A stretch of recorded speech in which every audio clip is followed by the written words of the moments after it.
Hello and welcome to episode 5 of the world's first Paul Weller fan podcast. I'm Dan Jennings, and 10 years ago I gave up my live stream and career as a radio presenter with one big regret: never getting to interview my hero, the legendary British musician Paul Weller. This podcast exists purely to solve that issue. Welcome to Desperately Seeking Paul. We'll be talking to the followers, the friends, the people who have written about him, created with him, been influenced by him, idolised him, and so much more. Heck, anybody and everyone who has a love of Paul Weller is welcome on the podcast. Now, this week, I am joined by Lee Cogswell. Lee has directed so many great films with Paul Weller over the past few years, including the 2020 Style Council's Sky Arts TV documentary that's well worth checking out. Now, to kick things off, let me attempt to explain why Lee's work is so important to me as a Paul Weller fan. Over the past few weeks, you can't fail to have noticed that the internet has been on fire with the release of some teaser footage of a new Peter Jackson film on the Beatles. It is brilliant. Footage from the Get Back studio sessions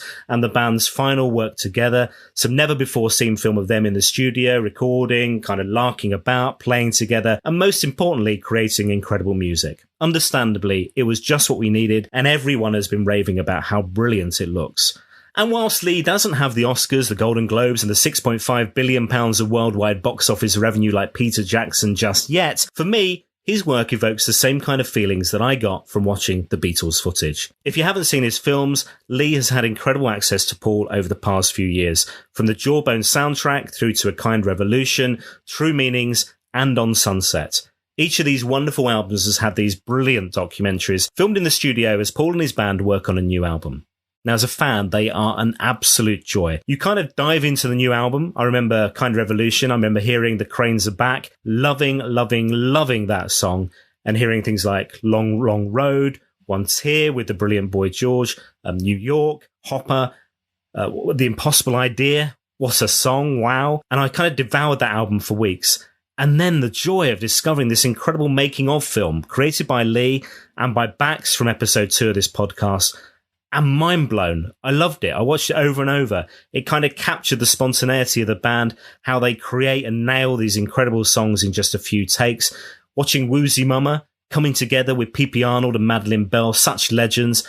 Oh man, it's such a brilliant film. And that's just one of them. So check out the documentaries for True Meanings and On Sunset as well. Just brilliant. You can watch them all on monomediafilms.london. Let's get into it. My guest this week, Lee Cogswell. Thanks for joining us, Lee. Thank you. Thanks for having me. This is an absolute pleasure. I'm so excited about this conversation because you're one of the guys who's kind of been right there on the making of some of the material and some of the albums for I'm trying to think now, probably the last 5-6 years where there's been this kind of amazing burst in productivity, some amazing albums like True Meanings and Kind Revolution and On Sunset. You've been there in the making of it. So I'm truly excited about this conversation. But let's kick off. When did you first hear of Paul Weller and when did his music enter your world? Stanley Road was the first album that I heard of Paul's. So I was 13. I'd just got a guitar and, music started to mean something to me. I got into Paul and Ocean Colour Scene and all that kind of that scene. And so Stanley Road and then Heavy Soul just after that, those records were on repeat and I was trying to work out how to play every one of the songs. And so that was it. Yeah, I started there and kind of worked my way back, I guess. Did you master any of those songs? No. Were any of them simpler than others? I'm not sure they were. Oh, I don't know that. But no, I certainly didn't master them. Obviously that was a real kind of golden period of Britpop. And like you say, the discovery of Stanley Road leads to other artists like Ocean Colour Scene and I'm guessing Oasis and Stereophonics, because it's probably a similar trajectory to mine. That album was huge, right up there with some of the biggest stuff from the Jam and the Style Council. It was amazing how big Stanley Road, particularly how big that period was, right? Yeah, it's an incredible record. It really is. For me, I think that the follow-up to that, Heavy Soul, was probably the one that really excited me. There was something about that. It was a bit more stripped down, and songs like Peacock's Suit, Susie's Room, that was the album that did it for me more than Stanley Road. But it's a great record. I'm going back and looking back at the first 2 solo albums after that as well. That first album's incredible. Yeah. Oh, yeah. Brilliant. It's interesting because there's been in recent years, there's been these kind of like Mojo has released a kind of collector's magazine. They've kind of reviewed every single one of these albums. And Heavy Soul is always one of those ones that kind of gets mixed reviews. And I don't know why, because there's the quality of, I mean, Science for me on that album is just a great track. And live, that was always brilliant. But it's, yeah. Should have been there as well, you know? Yeah. Should have been there. That's the one for me. For me, there were just some great songs. And you know, it was more that there were lots of bands at the time that I was getting into. Like I said, I just started playing guitar, and I was kind of, music had just started to mean something to me and became important to me. And there were plenty of bands around, but these were really good songs. There was more to it than just a good band. You know, there was a great writer there behind it as well. And were you seeing Paul live at that time as well? So did you go to the gigs during that period, or was it? I'm guessing 13 was probably quite young to be in the mosh pit. No, too young at that point. No, I didn't see him until far later. Actually, I don't think I saw him until. Do you know what? I didn't actually see Paul until after I'd met him. That's great. I love that. 13 maybe. Right. So when did the love of filmmaking come in? My wife, my then girlfriend back then, she was a photographer. She still is. And so I kind of took a little bit of an interest through what she was doing, and filmmaking became a hobby. I was kind of a DIY filmmaker. It was a hobby, and then I got involved with some local bands and started doing a little bit. And it's just been a real gradual process where it's eventually become my job and what I do. But it just started off as a hobby. Really, quite early on, you linked it to music. Then, like you said, in terms of like local bands. But there was this kind of short film that you created about like soul music. Was it Keep On Keeping On? Yeah, it's kind of, and I'm guessing that's kind of where Paul started hearing about your work, and you working with Bax as well. And you met Bax and created Mono Media Films. Bax was on episode 2 of the podcast. So how did you guys meet, and how did you start then working with Paul? Well, yeah, it is all connected. The film that you mentioned, Keep On Keeping On, that was a short film I made with the band Stone Foundation, which was about Nolan Porter, a soul singer, came over to the UK and worked with them. And so while he was here, I made this short film, and it was through working with Stone Foundation that I met Bax. Bax brought an actor to them for one of their music videos, which I shot. So Bax travelled up to the Midlands for this one day of filming, brought Callum McNabb with him. And on the back of that, he just emailed me and said, I've got an idea for this film that I want to make. I don't know how to get it made. Are you interested? Do you want to have a look at this? And I mean, at that point, I had no idea who Tubby Hayes was, knew absolutely nothing about jazz music. But I just thought, well,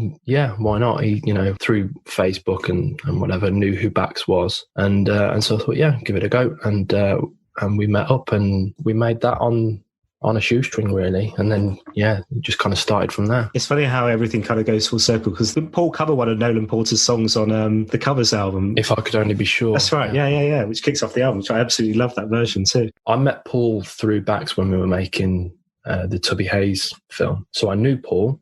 I'd met him a couple of times. And then Stone Foundation had their story, and they ended up recording at his studio. So I went along with them one day and was filming a similar thing to you'll have seen that I've done for Paul, for Kind Revolution and True Meanings. I was doing a similar thing for them. I was just capturing what they were up to, what they were doing. And Paul did some guest vocals. He sang on Balloon and probably some others of theirs as well. And I was just there capturing it. I said, it might have been just a one day or a couple of days. And then he just said, I'm making a record at the moment. Do you want to stick around and capture some of this as well? And that was Kind Revolution. So wow. And then I did the following. I've done the 3 albums. When we were talking with Bax's kind of view on it was that he kind of stays out of the way and lets you kind of get on with it, and obviously Paul and the bands get on with it. But you're kind of right there filming so much material that you're then having to cut down for these kind of short films. So you're kind of in amongst that creative process and watching them kind of create this amazing work, and this kind of from that spell of work, particularly I think obviously from 22 Dreams through to now has been highlighted as kind of a real peak period. But those albums like True Meanings, Kind Revolution, the new album on Sunset are real peaks in terms of career-wise the last 40 years, I think. What's it like being as part of that process and watching them come up with this stuff, experiment and try new things and create this thing from scratch? It's an inspiration. It really is. Well, a couple of things. To be in the room when he's putting down a vocal, I always find fascinating, because there's been a fair few times where he'll go in to do a vocal, goes into the performance room, and I'll follow him in with a camera. And everyone else stays in the control room because it has to be quiet in there. So it's just me and him. And he puts his headphones on and does the vocal. And I kind of I kind of press record on the camera and just stand back and watch and try and enjoy it, really. But it's incredible. It's inspirational to sort of see it happen and just to witness these songs. I mean, there were songs that Village is an example. I think it was on the True Meanings sessions. He had the initial idea for that, and he'd been recording all day, and it was, I don't know, 1:30, 2 in the morning.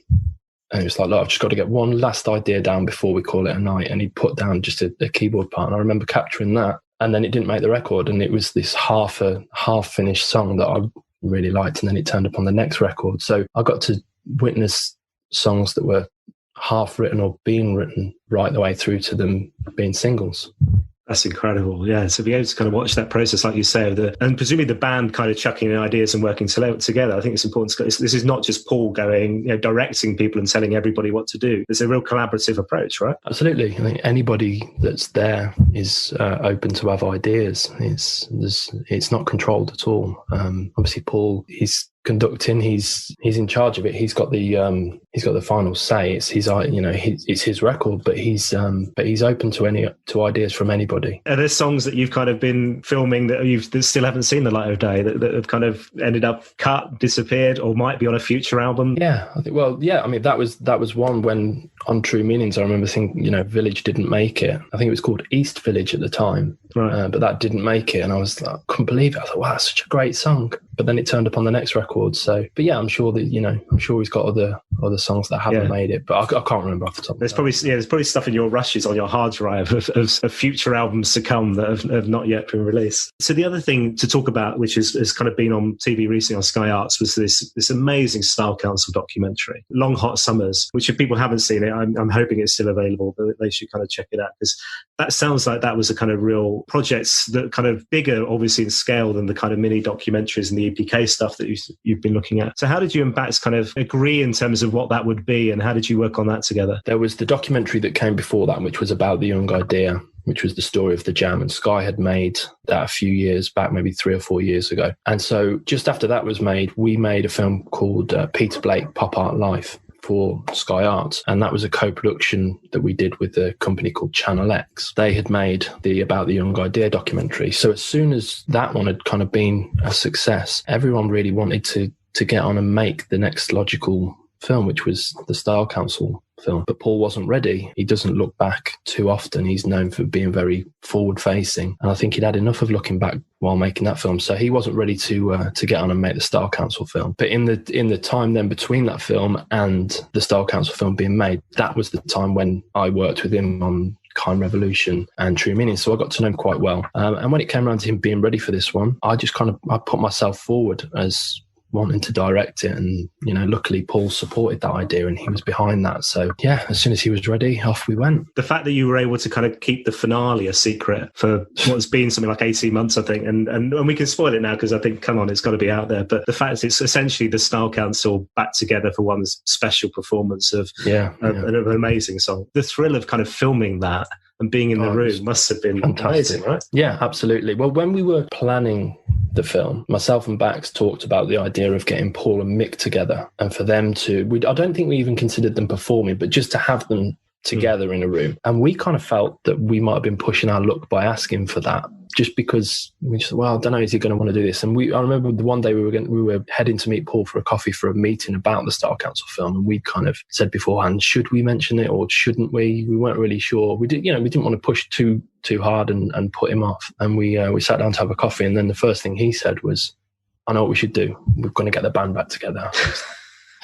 Wow. Okay. Well, that blows our idea out. That's going to be good. That was beautiful. I mean, it's like a really emotional moment of that film as well, wasn't it? That kind of finale. It was incredible. And the story is just amazing. I mean, obviously the story all the way through, like you touched on that previous Jam documentary, that story from kind of, 40 years in the making, this kind of story of Paul with the Jam and the Style Council and the kind of various splits and the songs and all that material stacks up. It's incredible, isn't it? What a story you've got to tell there. It is. It's they were a great band, and they meant a lot to a lot of people. They also, I guess, upset a lot of people. Not all of the Jam fans some of the Jam fans still are not not ready. But yeah, they're an important band. And what's the feedback been like for you on the documentary? I guess because there's a thing of like that nervousness of getting something in the can and then releasing it and hoping it gets an audience and hoping that people love it. I'm guessing it's been brilliant. Feedback has been wonderful. Yeah, we had, having that secret, we were quietly confident that was going to please a lot of Style Council fans. And keeping that a secret was very tricky, but we, knowing that there was that at the end of the film, we thought, kind of guessed they were going to be pleased to see that. But yeah, the feedback has been wonderful. As soon as I remember on the night of it playing, as soon as the film finished, my phone just started and didn't stop for about 3 days, and it was lovely. It was really nice. Oh, brilliant, great. The other thing I wanted to talk to you about was the first day, which was which is brilliant. I love this. So this was essentially the Paul had released True Meanings. Which was a kind of largely kind of acoustic orchestral kind of album, and decided to do 2 gigs at the Royal Festival Hall, which I can't remember now whether that's the last time he's really performed live or whether there's been gigs since. I can't remember, but certainly I think it was the last time. There's been a tour since. Right. I think it's the last time I saw him. So this was also released as an album called Other Aspects, which is essentially kind of orchestral versions of songs from True Meanings, the whole album. Also songs like One Bright Star from 22 Dreams, The Jam, Boy About Town, The Style Council, Have You Ever Had It Blue? Songs that we hadn't heard in donkey's years. You touched on the first solo album, like Strange Museum, Amongst Butterflies, are just great song, big kind of personal favourites for me. We couldn't tour this album, it'd be too expensive. So he decides to do these 2 gigs at the Royal Festival Hall. But obviously it kind of requires a completely different mindset from the band, full kind of rehearsals, because they're playing these songs for the first time in very different ways.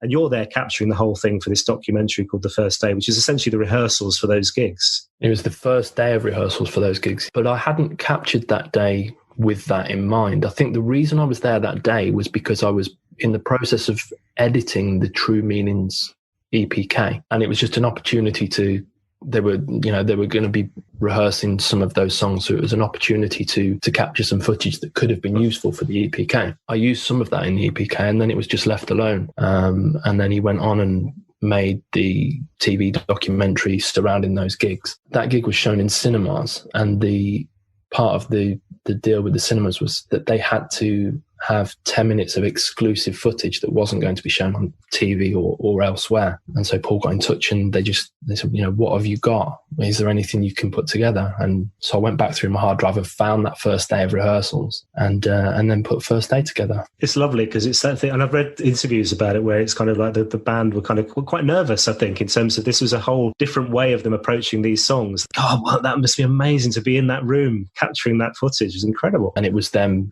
just going through the songs, working out which ones they thought were going to work, and then I put that together. There was, because of what it was, I put that together in quite an abstract way. It didn't have a solid narrative. It didn't have a story that started here and ended here. It was quite abstract, and yeah, I like it for that reason, actually.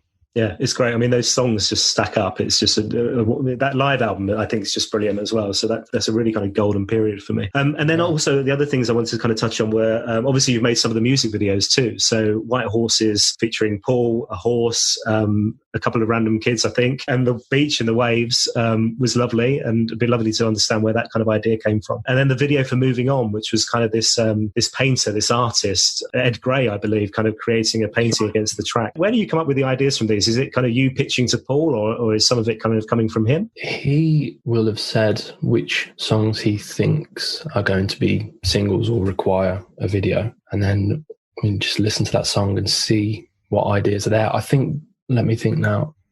So Moving On, I think it was Bax's wife that came up with that idea. Brilliant. I think it was Lou. And Ed is a painter that Bax has known for years. I've known him for a couple of years. And so we thought we'd make use of him. And I think the piece of art he created for that video was fantastic. I've got it on my kitchen wall. Nice. Well, the original.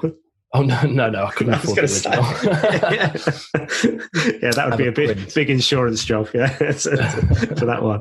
And then White Horses, how did that kind of come about? Do you know what? I can't remember where the idea originated for that, but the idea is that White Horses represents the waves, the shape of the waves. And so I think it was probably just an opportunity to get my kids in there. Are they your children? Oh, lovely. They are, yeah. It's also one of the few videos in recent years where, and actually probably on Sunset, there probably are some thinking about it, but certainly I can think of where Paul's actually in it, which is nice. Yeah. Well, it was that was just filmed in his garden, I think. Yeah, well, we got the rest of the video, and it just felt like a nice thing to be able to put him in there. I think there's, just for him to be in the video, and so it was just me, him in the garden. I've got the song playing on my phone, and we just captured a few shots just to finish that off. There must be times and moments like that where you're creating that stuff together, and you're just kind of pinching yourself and kind of going, I can't believe this is my life and this is what I'm doing, right? Yeah, it's dream job stuff, really. 2 final questions. There's one track for the rest of your life. I'm hoping it's Paul Weller. It'd be awkward otherwise. but actually, one Paul Weller track for the rest of your life. Which one would it be? Oh my word! Okay, what's the other question? Let me think. And the other question is, obviously, as you know, the goal of this entire podcast is to be able to secure that meeting and that interview with Paul that evaded me for, oh God, how long was I a radio presenter? 15, 20 years maybe. That never happened. So what's the one question I should ask Paul when I get that interview? Okay, should we go back to the first question? Yeah, that's probably easy. Right, okay, so what question should you ask? Question should I ask, Paul? Or at least what topic? Is there anything you've wanted to ask but haven't been able to because you're mates? I'm not sure what the question should be, but whatever it is, I don't think it should be about him and his past. I think it has to be forward-facing. It has to be about being present, being now, or moving forward, certainly. Do you feel that he's kind of done the reflective stuff? So now you've got the Jam documentary out of the way. The Style Council is parked. You know, we've celebrated that amazing work, and the documentary's done. Do you feel like he's done the reflective stuff, and now everything is about what's coming next? Certainly for the time being. I mean, it's a long solo career, isn't it? There's a lot that could still be looked back on throughout that. But I think for now, that's all done for now. I believe it's just forward facing. It's concentrating on the current record, the current recordings, and whatever comes next. Yeah, that's a fair point, actually. I hadn't thought of that, because the solo years probably now are longer than the Jam and the Style Council added together in terms of... what year is that first record? It's like 91, 92. So it would be like nearly 20 years. Yeah, so that's longer than the Style Council. That's longer than the Jam. Yeah. So actually, reflective stuff is probably going to be that first album, the anniversary next year, I'm guessing, or no, the year after, I think. So so in terms of song, is there one track for you that exists? It will change on a daily basis, I'm sure, like it does with me, but is there one track for you right now that you're kind of like, actually, this is the one that, if you were to ask Alexa straight after this chat, which one would it be? I think it does change very often, and I'll go through, like everybody, you go through periods of being into certain records, and, I might go back to the Style Council, back to the Jam or whatever. And so it does change. But I think I'm going to say White Horses, because it's, for my family, it's a special memory. Just the making of that video, we had a great time. And White Horses. Love that song as well. I don't even think Paul wrote the lyrics either, did he? Wasn't it? No, I think it was Erlen Cooper. That was. Yeah, it's amazing that other people can kind of write from it, and it connects with him, his audience, and works so well. So one final thing that I'd like to touch on. I don't know if you saw, I'm sure you must have done, the virtual live gig, Midsummer Music, which gave us a sneak preview of what's to come in terms of the new tracks, as if On Sunset wasn't new enough. It was only released in July. You were obviously there for the making of On Sunset. In terms of what's to come, is there anything you can tell us about those new tracks? Anything I can tell you? It's not really my place, is it? Damn it. I can tell you I've heard the record and I personally loved it. Oh, man.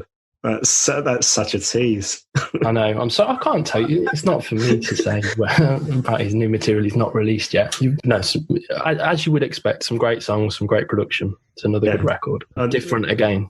Of course, he's not repeating himself. It's something new. It felt very different. I mean, tracks like Testify already, a lot of the kind of fans are talking about how great these songs already are. And I think Paul's talking about like a May next year release, maybe. This one he made during lockdown, and so it wasn't as easy for me to be there. And also, having done 3, we don't want to just tread water and do the same thing over and over. So, no, we're going to do something different this time. So what's next for you, Lee? Obviously, outside of the world of Weller, presumably there's other projects that you're kind of working on. The Style Council film took up a lot of my time and a lot of my focus. And so now that that's finished, we've got 2 or 3 ideas but they're in such early stages. We're just having meetings and trying to get them off the ground. It's too early to really talk about them at this point. As Monomedia, we've got 3 or 4 ideas that we're pushing for, and as soon as we can, we'll announce them and get on with them. But the current situation, I'm unable to do too much. It's difficult to get out and film.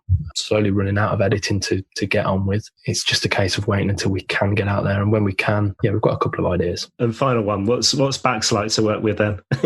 He's good. Well, I got involved with Bax initially real early on because he was one of those characters that sort of just makes things happen. Do you know what I mean? Like and that's what he is. He's, you've got an idea, you want to get it to happen. He puts people together, and he's a person who's interested in things. So he's always got, he can always introduce you to some music or some art or some book or something. He's good. He's a good guy. Lee, thank you so much for your time. I've loved that chat. It's been so nice to kind of talk to you and hear about your experiences with Paul and your love of the music and everything. I didn't ask you about the first gig, actually. You were saying, obviously, the gig came after you met Paul. Was your first gig essentially you in a studio with Paul with headphones on, and it was like a private performance almost? No. I did he put us on the list for one of his gigs up here. I think it might have been in Birmingham. So, no, I did go to a gig before that. That was, I don't know what year. That might have been 2014. But no, I did get to see him live. I was in the crowd before being in the studio, but I've certainly been in the studio more times than I've been in the crowd to see him. I'm not sure which gig I'd prefer, the private booth or the Royal Albert Hall. Yeah, it was nice on the last tour on the outdoor forest gigs. I did go to one of those. I did go to one of those. Yeah, he invited us along to a couple of those, and we went and we took the kids because they'd been in the White Horses video. They wanted to come on, but obviously they're too young. So we had them sat on the side of the stage, and we got to watch the gig from there, which they absolutely loved. It was amazing. It was really nice. Were any of Paul's kids there? Because I've seen, sometimes I've been like front row watching those gigs, and all you can see in the corner of the stage or the back of the stage is Paul's children running around when they were little anyway. They were there, yeah. And so we, my kids kind of watched 2 or 3 songs, and they were like, this is great, but can we go backstage and play? Come on.